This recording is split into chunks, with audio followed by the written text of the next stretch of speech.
Why knowledge matters. In other words, if we're looking to help other people, if we're looking for life and what it needs from us, we'll find it. It's there. We just, if we're not looking for it, we're not going to find it.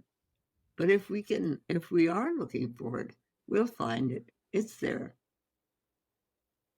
How can we enable ourselves and empower ourselves to look for this choose, because you really know your purpose, your choose, and how do you find it, if you do not know it? And talk about what you mean specifically, what you mean by choose, and then how to find your choose. It's so hard for so many people. Well, it's sort of like, what is it that makes your heart sing? What is it that you really want to do? You can keep uh, looking for the pain and hard things that you've lived through. And, well, let me just tell you what happened in my life that is a good story for this. When I was just turning 70 and I'd been married for 46 years, my husband asked for a divorce. We had done the whole Holistic Medical Association. We'd done all the work we'd done together. We'd raised 6 amazing children. All this. And I was in my car and I was broken. I was so broken. I was screaming and yelling in the car, driving down I-10 back to my home in Casa Grande, where I was going to be staying alone with my dog. And, I was just really, really broken. And, and I was letting the world know it. And it was terrible. It felt horrible. I was just doing saying ugly things. It was just really, really bad.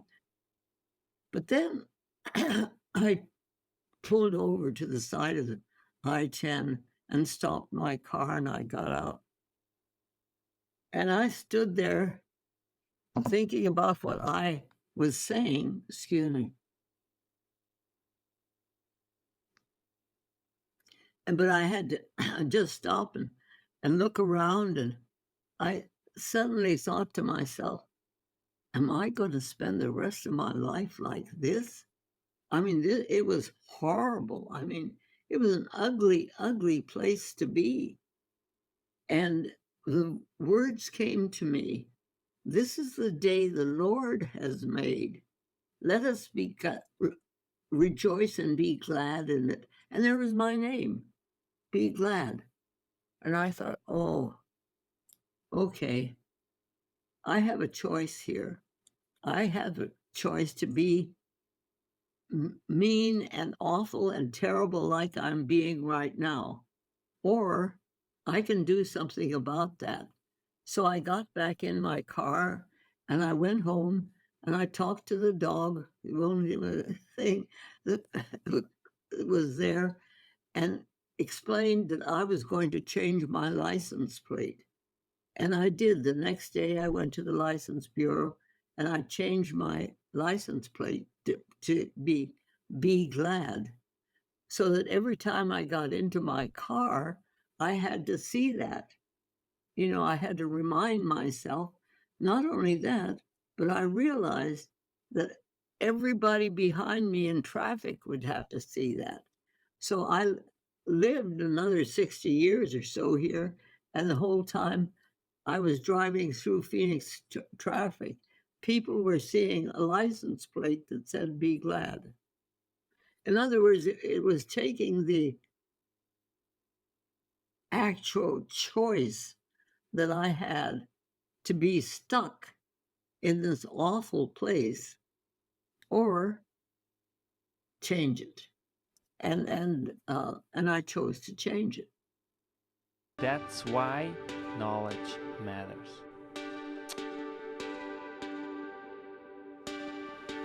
Make your life a masterpiece. Visit now programs.d-ykm.com